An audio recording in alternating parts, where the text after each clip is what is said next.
তো hello guys, এই দেখো গরিবের বাড়ি দেখতে পাচ্ছ।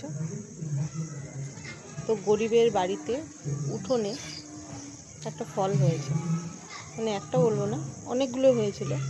তো তুলে ফেলেছি, এখন একটা আছে, তোমাদের দেখাই। আমি জানি কেউ তোমরা এই ফলটার নাম বলতে পারবে না, আমি তোমাদের দেখাই একটু।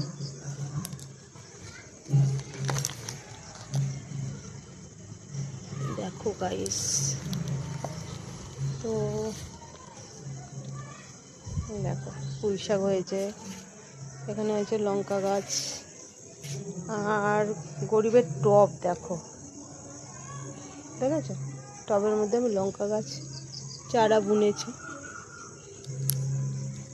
তো তোমরা যদি এই ফলটার নাম কেউ বলতে পারো, আমি জানি তোমরা কেউ বলতে পারবে না, যদি বলতে পারো কমেন্টে একটু জানিও।